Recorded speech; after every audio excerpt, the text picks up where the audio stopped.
Hello and welcome to the MLB Roundup on WBC 2000. I'm Hayden Matthews. To my right is Thomas Mercurio, and to my left is Tyler Kading. Today we are going to talk about the trade deadline. It's a very highly anticipated one. And we're going to start off with some of the pitchers in Jose Quintana, Chris Archer, and Rob Stroman. Which one is most likely to go? Something. Fairly easy. It's going to be Jose Quintana. The White Sox are rebuilding. The Rays are in it. Rays are, right now, they'd be the second wild card team. Fangraphs projects them as going to be the second wild card team, 83 wins. Not a great, strong performance, but I don't see them tearing it down now anymore. I think better chance of Archer getting dealt in the offseason. And Stroman, while the Blue Jays are going to be tearing down, I feel like they're going to have too much of a price tag on Stroman based off his performance in the World Baseball Classic, and really he's been pitching well this year. White Sox are tearing down. Quintana's going to be the guy to go. Well, we've seen Rick Hahn and his willingness to make moves, like last offseason when he traded Chris Sale and Adam Eaton. That's why I think Jose Quintana is going to go soon as the White Sox build for the future. They already have the top prospect in the league in Yoan Moncada, and eventually they will be very good, and they can get another prospect haul for Quintana, a great left-handed pitcher. All right, there have been a lot of rumors surrounding Justin Verlander, Alex Avila, and Mario Fulmer. Where do you see them getting dealt, and if so, where do you see them going? Verlander, I don't, because Verlander's contract is abysmal, and GM of the Tigers, Avila, he's done not a good job at all with the contract on Verlander, and it's going to really make him difficult for a team to take him. I know Cubs have been rumored. Cubs are already in the luxury tax. They're going after Shohei Ohtani next offseason when he comes in from Japan. Bryce Harper in 2019 are two guys they've been linked to heavily. So I don't feel like taking on Verlander that's going to happen. I don't think any other team that's contending really has the money to do it.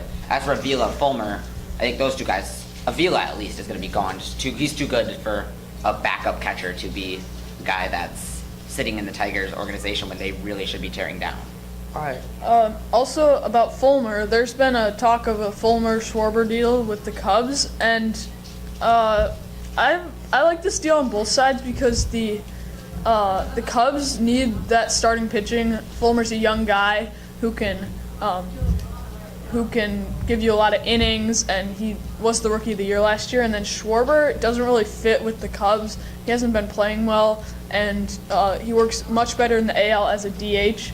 So I think the Cubs should think of dealing Schwarber for Fulmer. I love that argument because realistically, when you look at all the metrics and defensive metrics, Schwarber isn't as bad as people realize. He's still batting 170. 2015 season, which was his rookie year, where he came up, I want to say end of July, early August. He had a strikeout rate of around 25% and a walk rate of about 13%. He actually has a higher walk rate than he did in 2015 and the exact same strikeout rate. The problem with him this year is he's not putting the bat on the ball. I don't think they're going to trade Schwarber. I think they had a chance to trade him for Andrew Miller, and they didn't last year when he was hurt coming off a torn ACL. I don't think they trade him for Michael Fulmer now. Okay, so yes or no answer. Justin Upton, traded or not traded? No, I'm gonna say no.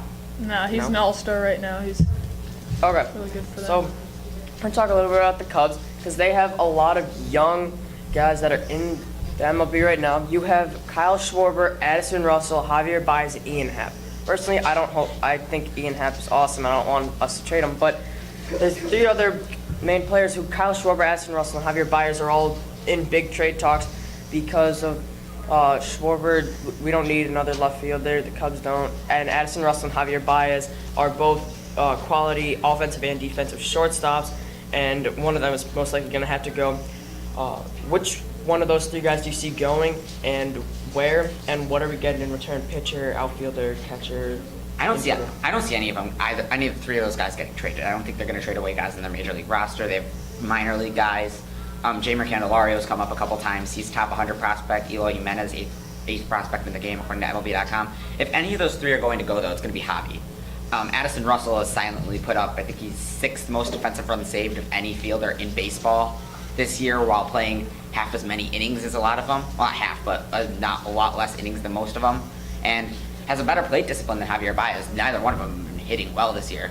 But Baez keeps getting beaten by that low inside slider, thrown over and over and over again. Can't take walks against righties. Javi's the worst of those three. It's not really all that close.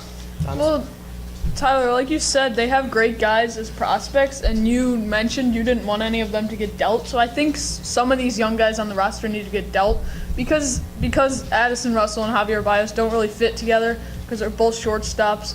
Javi can go to second, but that pushes Zobrist out. So I think one of them's going to get dealt. I'd say Addison Russell because he's a great defender, and I think they can get a big haul for that good of a defender. Yep. I partially agree. I think Kyle Schwarber will go because Eli Jimenez is a outfielder, and the Cubs have a lot of outfielders. Jimenez is a good 3 or 4 years away still. He's still in single A ball. That's Okay, the problem so with that. we're now going to take some fan questions at 1-800-547-1200, and please call. Chicago Cubs, they only had one All-Star, Wade Davis. You think the Cubs should have had some more All-Stars? I think they have plenty of All-Stars. Chris Bryant should have been in the All-Star game because it's hard not to see some of the biggest stars in the game not in the All-Star game. But I think that this All-Star break was very much needed. They were really underachieving, and I think that it's gonna come from Rizzo and Anthony Rizzo and Chris Bryant. If they can put together a quality second half, if John Lester can step up his game a little bit. I mean, you saw what Jake Arrieta did. He had an average first half, and then his second half was absolutely incredible a couple of years back, and he ended up winning the Cy Young. And that's what the Cubs are going to have to do. They're going to have a really good second half if they want any chance at repeating. Yeah, I don't think they really need to make a trade. I think the star power's there. They've proven they can win. John Jay has been their big acquisition. He's been playing incredible. They just need to start getting the bat on the ball. A lot of weak contact, a lot of grounding into double plays. That's the stuff they need to work on. Don't really need to get another player. Well, Agreed. half their team is pretty much all-stars. Like last year, they had, I don't know, seven or maybe. eight. I think it was yeah, 7 or 8. so this team definitely has the ability. They just need to start performing, and it's going to take something inside the clubhouse to do that. Yeah, and if you think about it, they lost the All-Star Dexter Fowler, but then they brought in Ian Happ, who's been really good for us. So that's gonna round up our show, and I'm Hayden Matthews, Tyler Kading, and Thomas McCurry. Thank you for watching, and we'll see you next time on the MLB Roundup.